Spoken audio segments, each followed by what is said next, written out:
샬롬 할렐루야. 창세기 19장 23절에서 38절여. 롯이 소알에 들어갈 때에 해가 돋았더라. 여호와께서 하늘 곧 여호와께로부터 유황과 불을 소돔과 고모라에 비같이 내리사 그 성들과 온 들과 성에 거주하는 모든 백성과 땅에 난 것을 다 엎어 멸하셨더라. 롯의 아내는 뒤를 돌아보았으므로 소금 기둥이 되었더라. 아브라함이 그 아침에 일찍이 일어나 여호와 앞에 서 있던 곳에 이르러 소돔과 고모라와 그 온 지역을 향하여 눈을 들어 연기가 옹기 가마의 연기같이 치솟음을 보았더라. 하나님이 그 지역의 성을 멸하실 때 곧 롯이 거주하는 성을 엎으실 때에 하나님이 아브라함을 생각하사 롯을 엎으시는 중에서 내보내셨더라. 롯이 소알에 거주하기를 두려워하여 두 딸과 함께 소알에서 나와 산에 올라가 거주하되 그 두 딸과 함께 굴에 거주하였더니 큰 딸이 작은 딸에게 이르되 우리 아버지는 늙으셨고 온 세상의 도리를 따라 우리의 배필될 사람이 이 땅에는 없으니 우리가 우리 아버지에게 술을 마시게 하고 동침하여 우리 아버지로 말미암아 후손을 이어가자 하고 그 밤에 그들이 아버지에게 술을 마시게 하고 큰 딸이 들어가서 그 아버지와 동침하니라. 그러나 그 아버지는 그 딸이 눕고 일어나는 것을 깨닫지 못하였더라. 이튿날 큰 딸이 작은 딸에게 이르되 어제 밤에는 내가 우리 아버지와 동침하였으니 오늘 밤에도 우리가 아버지에게 술을 마시게 하고 네가 들어가 동침하고 우리가 아버지로 말미암아 후손을 이어가자 하고 그 밤에도 그들이 아버지에게 술을 마시게 하고 작은 딸이 일어나 아버지와 동침하니라. 그러나 아버지는 그 딸이 눕고 일어나는 것을 깨닫지 못하였더라. 롯이 두 딸이 아버지로 말미암아 임신하고 큰 딸은 아버지를 낳아 이름을 모압이라 하였으니 오늘날 모압의 조상이요 작은 딸도 아들을 낳아 이름을 벤암미라 하였으니 오늘날 암몬 자손의 조상이었더라. 소돔성이 불의 심판으로 멸망당하는 가운데에서 롯과 그의 가족들이 구원받을 수 있었던 가장 큰 이유는 바로 하나님께서 롯의 삼촌인 아브라함을 생각하셨기 때문입니다. 의인 아브라함이 롯을 늘 마음에 품고 있으므로 그와 영적인 끈이 연결되어 있었던 롯에게는 구원의 기회가 주어질 수 있었던 것이지요.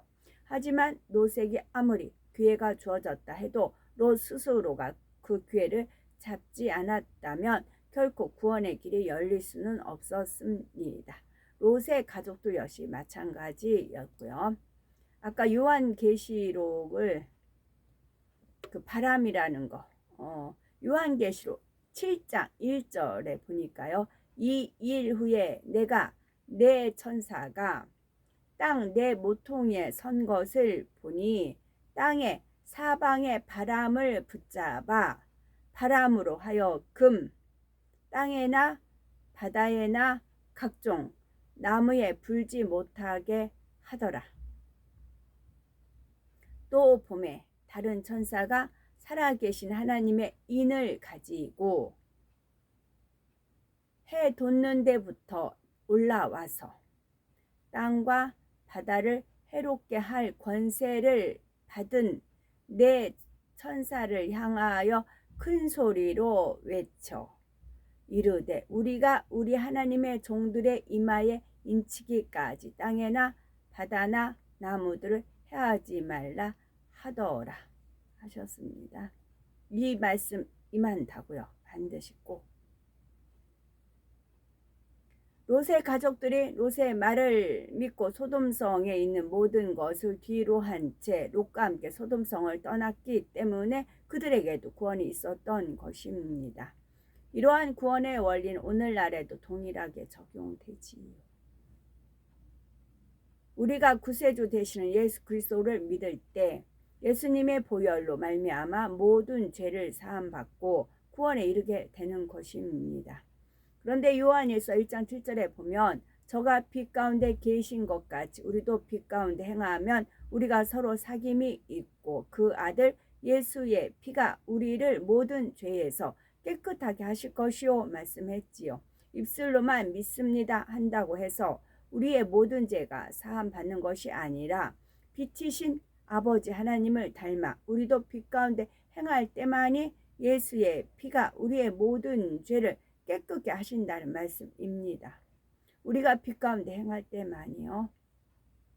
따라서 구원받은 하나님의 자녀라면 당연히 예전에 몸담고 살았던 소돔성과 같은 어둠의 세상에서 나와 진리 안에 빛 가운데 살아가야 하는 것이지요. 스스로는 아무리 믿는다 고백해도 그 모습이 예전과 다름없이 세상 가운데 머물고 있다면 그는 아직 소돔성을 떠난 것이 아닙니다. 그런데 롯과 그의 가족들이 소돔성을 떠난 것처럼 일단 세상을 뒤로하고 떠났다 해도 그것으로 온전한 구원을 이룬 것은 아니지요. 롯의 아내는 천사들의 경고를 명심하지 못하고 그만 뒤를 돌아봄으로 소금 기둥이 되고 말았습니다. 이는 오늘날에도 마찬가지이지요. 예수 그리스도를 영접하여 성령을 받고 새로운 피조물로 거듭났다 해도 마음에서부터 세상에 대한 미련과 욕심을 온전히 벗어내 버리지 않으면 언젠가 그로 인해 세상을 다시 돌아보는 경우가 생길 수 있습니다. 다시금 어둠이 좋다 하여 예전의 모습으로 돌아가고 마는 것이지요. 성경에는 이를 경계하는 말씀들이 여러 곳에 나옵니다. 로마서 6장 6절 우리가 알거니와 우리 옛사람이 예수와 함께 십자가에 못 박힌 것은 죄의 몸이 멸하여 다시는 우리가 죄에게 종노릇하지 아니하려 함이니 라고 말씀하셨고 갈라디아서 5장 1절에도 그리스도께서 우리로 자유케 하려고 자유를 주셨으니 그러므로 굳세게 서서 다시는 종의 멍에를 매지 말라 말씀하셨습니다. 굳세게 서지 않으면 종의 멍에를 매일 확률이 있다는 말씀이기도 하겠지요. 그래서 굳세게 서야 굳게 마음먹고 해야 다시는 종의 멍에를 매지 않을 수 있다는 말씀도 있겠고요. 봐줘서는 안 돼요. 그냥 그러면 틈바구니가 생기면 롯과 그의 가족들에게 산으로 도망하여 이르기까지는 돌아보거나 틀에 머무르지 말라 경고했던 것처럼 우리가 가야 하는 최종 목표인 천국에 이르기까지는 결코 세상을 다시 돌아보거나 믿음의 행군을 멈추어서는 안 되지요. 롯과 두 딸들 역시 어찌 자신들이 오랫동안 살아왔던 터전인 소돔성을 한 번쯤 돌아보고 싶은 마음이 없었겠습니까? 이들도 천사들의 경고에 순종을 해서 그 유혹을 이길 수가 있었고 결국 구원에 이르게 되었다는 사실입니다. 이처럼 우리도 천국을 향해 달려감에 있어서 때로는 다가오는 유혹과 핍박을 이겨야 하는데 이를 위해 가장 중요한 것이 바로 기도입니다. 마가복음 14장 38절에 예수님께서도 제자들에게 하나님 말씀에 보면 정직한 자에게 주시는 그런 상들이 많아요. 정직한 자들 위해서, 정직한 자들 위해서. 만약에 천사가 뒤 돌아보지 말고 앞만 향해서 달려라고 좀 말을 했어요. 그러면 천사의 말을 믿고 그 말 그대로 정직하게 행하면 돼요. 정직하게. 속이지 않고. 내가 뒤에 살짝 돌아보고 아무 일 없었어요. 이제 롯의 아내가 소금 기둥이 안 됐어요. 그러면은 본인이 도착했어도 뭐라고 할까요? 천사가 뒤 돌아봤냐고. 나 안 돌아봤다고. 그렇게 말을 하겠지요. 근데 이제 우리한테 본보기가 되려고 도중에 소금 기둥이 되는 그런 게 있었죠. 그러니까 자기 자신한테도 정직하고 어떤 사람한테도 정직하고 그러면 하나님 말씀대로 준행이 돼요. 결과가 이제 은혜롭게 주어지는 것이고 그래서 하나님께서 정직한 것을 하나님은 의로우사 의롭게 행하는 자를 기뻐하신다 그런 말씀이 있고 보호하신다는 말씀이 있으신 거지요. 마가복음 14장 38절 예수님께서도 제자들에게 시험에 들지 않게 깨어있어 기도하라. 마음에는 원이로되 육신이 약하도다 하셨지요. 마음에선 그렇지 말아야 하지 하고 간절히 원하지만 아직 버리지 못한 죄성으로 인해 결국 육신에게 지게 되면 시험에 들어버리는 것입니다. 그러므로 육신에게 지지 않기 위해서는 깨어 있어 기도함으로 늘 성령의 충만함을 입고 위로부터 공급해 주시는 은혜와 능력을 힘입어야 됩니다. 신앙생활을 하면서 기도하지 않는 분들은 아무리 신앙의 연륜이 오래되었다 해도 마음의 할례를 할 수가 없는 것이며, 그래서 기도하지 않으면 성령의 음성과 주관과 인도를 받을 수가 없다는 사실입니다.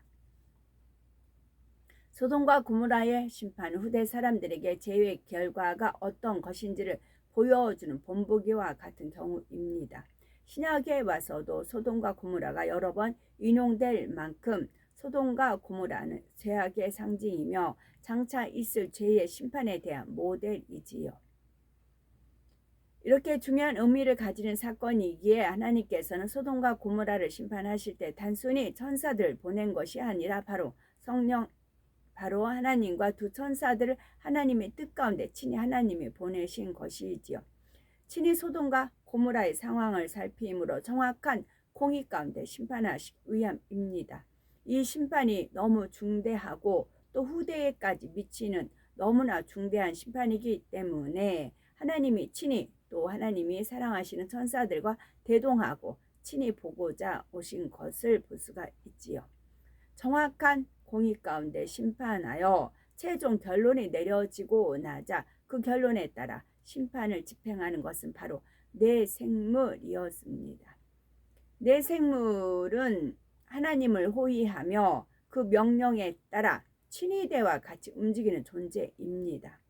그들의 권세 역시 대단해서 하나님의 뜻에 따라 심판하는 권세를 가지고 있지요. 그들이 얼마나 큰 권세를 가지고 있고 하나님과 직접 연관이 되는지는 에스겔서 1장 24절에서 26절 말씀만 보아도 알 수 있지요. 생물들이 행할 때에 내가 그 날개 소리를 들은즉 많은 물소리와도 같으며 전능자의 음성과도 같으며 떠드는 소리 곧 군대의 소리와도 같더니 그 생물이 설 때에 그 날개를 들이우더라. 그 머리 위에 있는 궁창 위에서부터 음성이 나더라.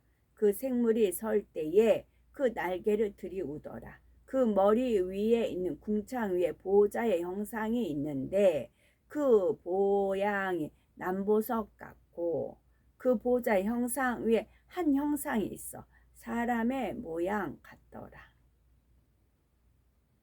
하나님을 모시고 있는 그룹의 모습을 설명한 것이며 그들의 권세나 위엄이 얼마나 대단하면 날개 소리를 전능자의 음성에 비유하고 있지요. 또한 에스겔 1장 14절에 그 생물의 왕래가 번개같이 빠르더라 기록하고 있습니다. 내 생물은 하나님의 명령이 떨어지면 조금의 지체도 없이 번개같이 움직여서 그 명령을 수행하는 것입니다. 해에서 여러 가지 빛이 이제 더 찬란하게 여러 가지 그런 이제 그라데이션 식으로 이제 표현을 어제는 보니까 하셨더라고요. 해가 있으면 해 안에는 하얀 빛이에요. 하얗고 그 바깥에는 이제 그라데이션 같이 이제 색깔을 이렇게 하셨어요. 그 하얀 빛 속으로 쏙 들어가야 지성소예요. 거기 아버지 보좌가 있으세요. 거기는 아무나 못 들어가요. 우리가 눈으로 형상을 보는 거는 그 바깥에 그레데이션 같이 펼쳐지는 빛을 보고 있는 거예요. 그리고 이제 한 번씩 반짝반짝하죠. 그 깊이라고요. 하얀 동 해의 그 가운데 또 하얗지요. 하야에서 거기서 이제 빛이 막 계속 이렇게 무수하게 만들어낸다고요. 그래가지고 그 하얀 해의 그 하얀 부분이 있죠. 그 속에 깊이 쫙 들어가야 넷째 하늘에 아버지 보좌 있는 곳에 다다른다고요. 그래서 영의 세계가 무한하더라고요. 무한하다는 겁니다. 우리가 빛에 보이는 건 이것도 외곽이에요. 그냥 외곽적인 이 외곽이 3천층을 이루어요. 3천층. 이게 보석화가 된다고 했잖아요. 3천층을 이룹니다. 그리고 나서 그 해에서 더 깊이 들어가야 지성소에 다다라요. 지성소에 다다라서 아버지를 뵐 수가 있는 겁니다. 그래서 무한하다고요. 영의 세계는. 이게 시작에 불과해요. 시작에. 어제는 하나님께서 많은 것을 천사들의 찬양에 있으셔서 그러셨어요. 아버지도 추억을 하시는 거거든요. 천사들의 찬양, 아버지 영화롭게 했던 그 찬양은 찬란하다 찬란하다. 그 저희들한테 이제 손에 만진 바가 되게 하기 위해서, 믿음을 심어주기 위해서, 더욱 이제 특별한 소유와 하나님을 아끼는 거, 하나님을 경외하고 하나님의 이름을 존중히 여기는 분들, 그분들을 위한 그런 이제 보너스이지요. 근데 원래 알맹이는 안고 알맹이는 그 하얀 부위 그 속에 그건 아무도 못 들어가는 거지. 그래서 온영으로 들어가야 하나님의 마음과 뜻과 알아서 순종해서 하나님을 기쁘시게 하는 믿음을 가진 온영에 있는 사람들이 그렇게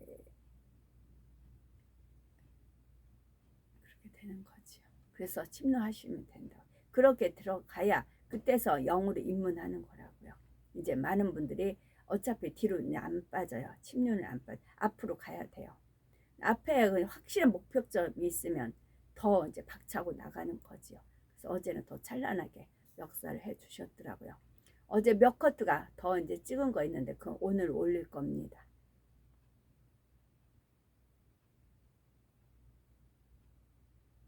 결론은 말씀이라고 했어요.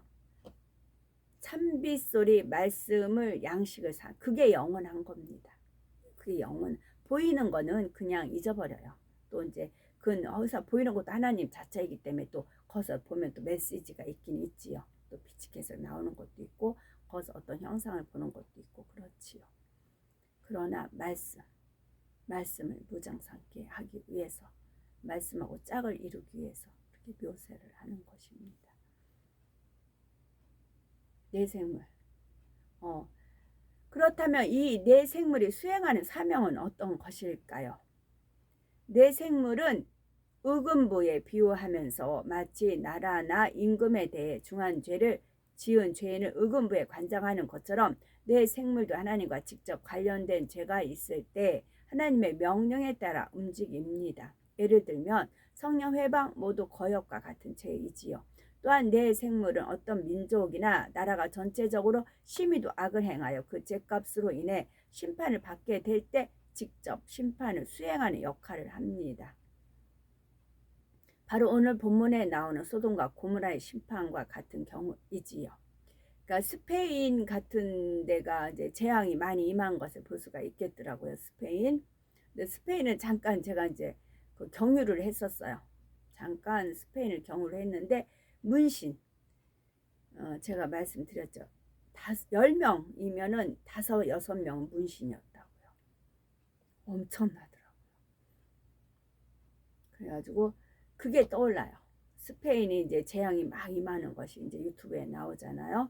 잠깐 이게 대표적인 그 이제 스페인하고 파리, 거기는 파리 동성애 커플이 지나가는 걸 보게끔 됐었어요. 그랬더니 우리 이제 머스매가 그러더라고요. 그래도 손은 안 잡네요. 이제 그러더라고요.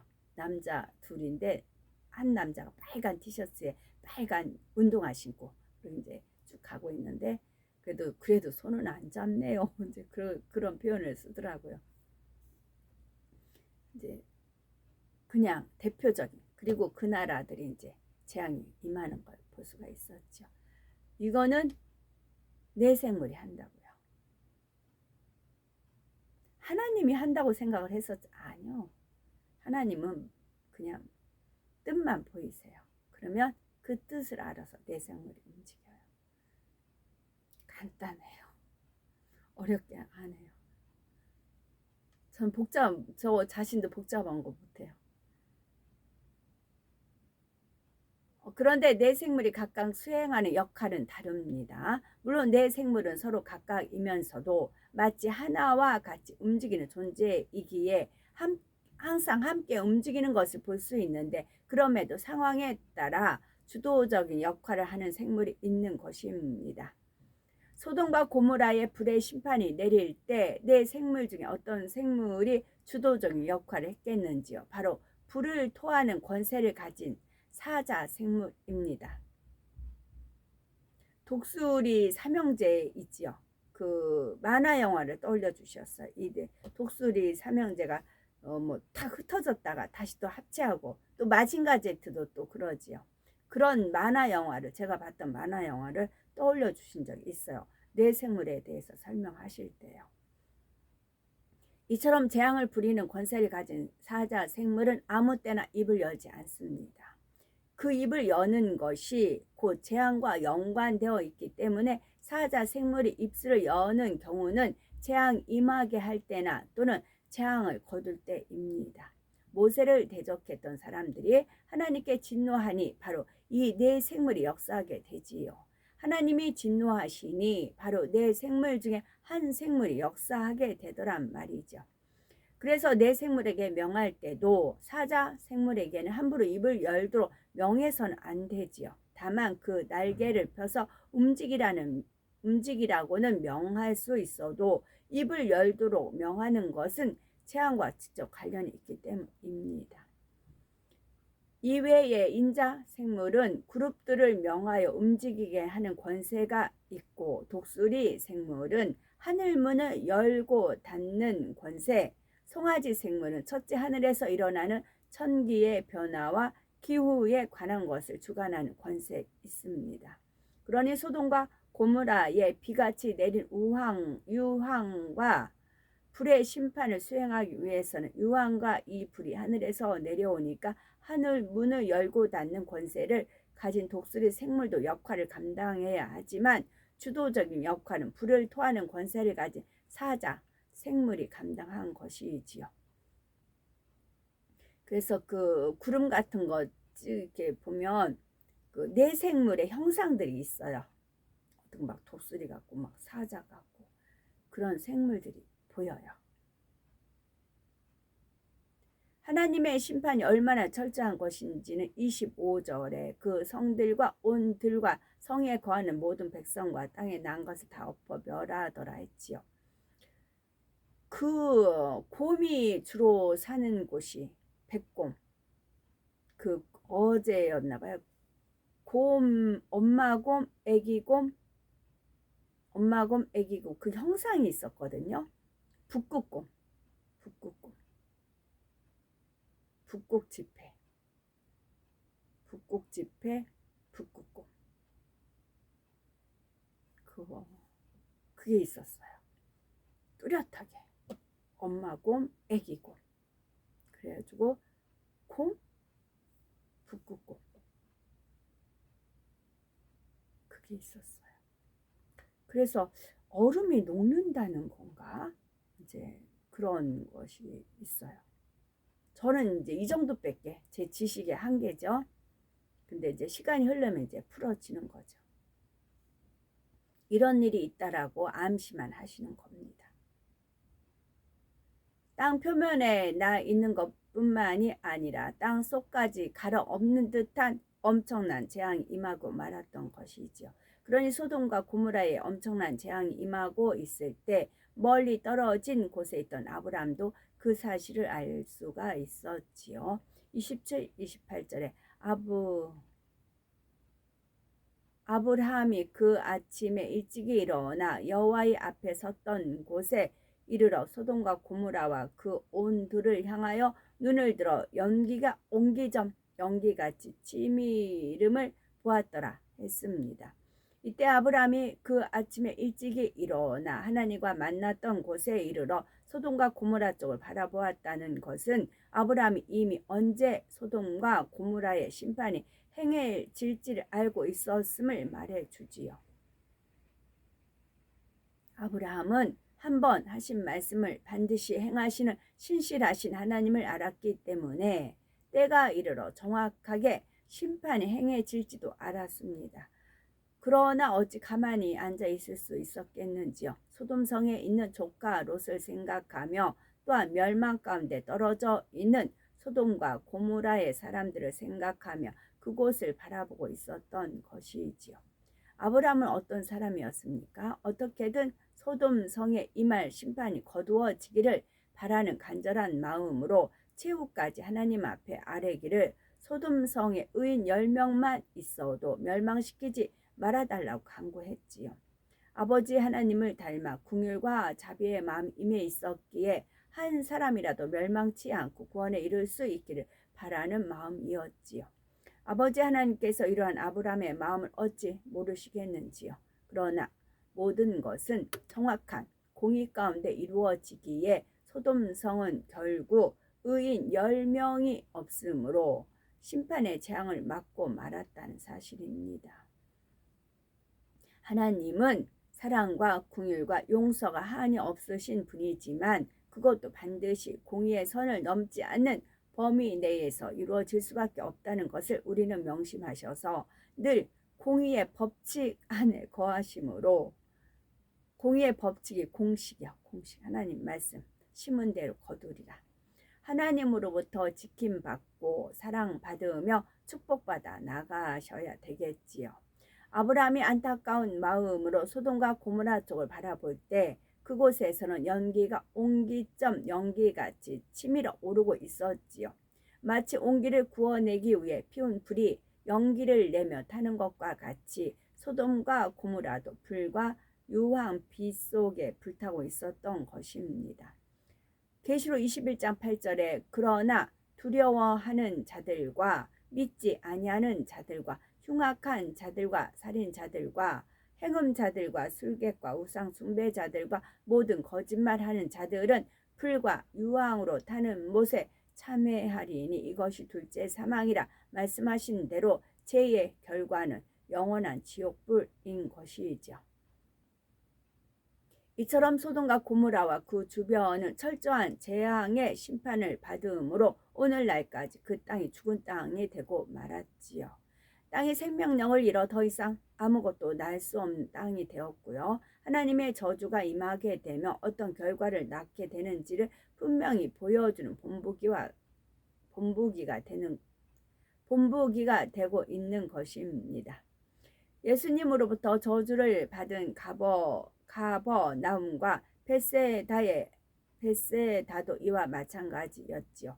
이곳들은 이전에는 번성한 도시였으나 예수님의 저주를 받은 이후 땅이 생명력을 잃었고 그 주변에서 물도 찾을 수 없는 땅이 되어버리므로 이곳들 역시 저주받은 땅의 본보기가 되고 말았습니다. 그런데 우리가 소돔과 고모라의 심판에서 한 가지 주의해야 할 것은 그곳에 임한 심판이 소돔과 고모라에 속한 주변 지경에까지도 해당되었다는 사실입니다. 이는 곧 무엇을 의미하는 것일까요? 나 하나의 범죄함이 때로는 자신만이 아니라 자신에 속한 주변에까지도 영향을 줄 수 있다는 말입니다. 신명기 28장 15에서 19절에 보면 네가 만일 네 하나님 여호와의 말씀을 순종하지 아니하여 내가 오늘날 네게 명하는 그 모든 명령과 규례를 지켜 행하지 아니하면 이 모든 저주가 네게 임하고 네게 미칠 것이니 네가 성읍에서도 저주를 받으며 들에서도 저주를 받을 것이요 또 네 광주리와 떡반죽 그릇이 저주를 받을 것이요 네 몸의 소생과 네 토지의 소산과 네 우양의 새끼가 저주를 받을 것이며 네가 들어와도 저주를 받고 나가도 저주를 받으리라 하셨습니다. 자신에게 와야 할 징계나 재앙이 영적인 끈이 연결된 다른 사람에게서 오거나 관련된 주변의 일들로 나타날 수가 있습니다. 그러므로 때로는 가족 중에 한 사람이 아프다고 할 때 그 사람에게만 원인이 있는 것이 아니라 가족 전체에게 깨우침을 주시기 위한 경우도 있고 때로는 부부나 부모나 자녀라도 영적인 끈의 관계 속에서 대신 질병을 앓는 경우도 있습니다. 그렇다 해서 무조건 모든 질병의 경우가 다 이런 이유라는 말은 아니지요. 다만 질병이나 어떤 문제를 해결받고자 할 때 혹여 나는 이런 관계 속에서 문제가 온 것은 아닌가 있다고 점검해 보라는 의미이며 주변의 가족들 역시 가족 중에 누군가 문제가 있을 때 그것을 통해 자신도 한번 점검해 보는 기회를 삼으면 좋다는 말씀입니다. 나한테는 아무 문제가 없는데 나하고 영적인 끈으로 연결된 가족으로 인해서 그런 경우가 있을 수 있다는 거죠. 나로 인해 주변에 복을 받고 나로 인해 주변에 저주받고 그게 말씀이기 때문에 그러지요. 그래서 중보기도가 그만큼 중요하다는 말씀이고요. 29절에는 롯이 구원받은 것이 하나님께서 아브라함을 생각하셨기 때문임이 분명히 나와 있습니다. 하나님이 들의 성들을 멸하실 때 곧 롯에 거하는 성을 엎으실 때에 아브라함을 생각하사 롯을 그 엎으시는 중에서 내어 보내셨더라 했습니다. 아브라함처럼 하나님으로부터 사랑받는 사람이 되면 우리에게 속한 모든 것들이 함께 복을 받게 된다는 사실입니다. 야고보서 5장 16절에 이러므로 너희 죄를 서로 고하며 병 낫기를 위하여 서로 기도하라. 의인의 강구는 역사하는 힘이 많으니라는 말씀처럼 하나님으로부터 의롭다 인정을 받은 사람의 기도는 그만큼 영적인 힘과 권세가 따르게 되지요. 요셉은 바로 그러한 사람이었기에 창세기 39장 3절에서 5절에 그 주인이 여호와께서 그와 함께 하심을 보며 또 여호와께서 그의 범사에 형통케 하심을 보았더라. 요셉이 그 주인에게 은혜를 입어 섬김에 그가 요셉으로 가정 종물을 삼고 자기 소유를 다 그 손에 위임하니 그가 요셉에게 자기 집과 그 모든 소유물을 주관하게 한 때부터 여호와께서 요셉을 위하여 그 애굽 사람의 집에 복을 내리심으로 여호와의 복이 그의 집과 밭에 있는 모든 소유에 미친지라 말씀하고 있는 것입니다. 여기서 야고보서 5장 16절에요. 이러므로 너희 죄를 서로 고하며 너희 죄를 서로 고하며 이게 뭐예요? 정직이죠. 정직. 내가 어떤 죄가 있는데 그걸 말 안 해요. 거짓말해요. 숨겨요. 그래서 아무리 기도하면 이게 응답이 안 된다고요. 내가 정직하게 말을 하는 거예요. 하나님 말씀에 되어 있죠. 너희가 죄를 서로 고하며 내가 어떤 죄를 졌다고 정직하게 말했어요. 그것을 판단하고 비판하고 헤아리는 건 그 사람 몫이에요. 그 사람 몫이에요. 나는 내가 정직하면 돼요. 하나님 말씀에 너희 죄를 서로 고하며 내가 이러한 죄가 있다라고 고하는 거지요. 그러면 그 고한 죄를 인해 가지고 그 죄를 자기 죄와 같이 무릎 꿇고 기도해서 중보하는 분도 있고 그걸 비판하고 헤아리고 판단하는 분이지. 그건 그 사람 몫인 거고 이 사람이 어떤 죄를 진 것을 고했으면 그 죄를 가지고 중보기도하면 이 사람한테 그것이 상급이 되는 것이고 그렇게 되는 것이지요. 그래서 찬빗소리 목사님을 높이 평가한 이유가 본인의 죄를 다 낱낱이 고했잖아요. 그리고 자기 식구한테도 알려지기를 원한다. 그렇게 말을 하지요. 그게 진짜 회개라고요. 돌이키는 거고요. 그 누가 판단하겠어요. 이미 죄 없다 하나님께 의롭다 인정을 해주셨는데요. 30절에 보면 롯이 소알에 거하기를 두려워하여 두 딸과 함께 소알에서 나와 산에 올라 거하되 그 두 딸과 함께 굴에 다시 한번 제가 지나간 거는 안 읽을 분들이 있으니까 안 듣는 분들 저도 지나간 건 이제 안 들으니까 그 이제 찬빗소리 하셨던 신 목사님을 몇 년도였나 2000 하여튼 됐을 때 한 번은 수요 예배에 그 목사님 말씀이 있어서 이제 갔어요. 갔는데 그 목사님께서 단에 딱 서더니 이래서 이랬다고 이제 그래요. 본인이 설교 준비를 하는데 영 안 잡히더래요. 설교가 준비가 안 되더래요. 기도도 하고 했는데도 이게 준비가 안 되더래. 설교가 단에 서야 되는데 이게 설교가 이게 안 되더라. 준비가 안 되더래요. 너무 노력을 했는데 안 되더래요. 그래서 우리는 이제 애다 모르겠다. 그냥 가자. 이제 그랬대요. 그래가지고 단에 섰대요. 그러자 이제 저랑 마주쳤어요. 그러자 알겠다고 그러시더라고요. 왜 설교가 준비가 안 됐는지 알겠대요. 그러면서 따다다닥 풀기 시작을 했어요. 말씀을. 그 말씀이 종합 선물이었어요. 종합 선물. 그래서 종합 선물이 본인이 어릴 때부터 이제 좀 부유 없진 않았죠. 가정사가. 어릴 때 종합 선물을 받는데요. 종합 선물 세트. 근데 그러면서 종합 선물 세트 하면서 저한테도 역시 하나님께서 종합 선물이라는 퍼즐 조각이 있었어요. 종합 선물 딱 열면 거기에 뭐 여러 가지 과자들이 있지요.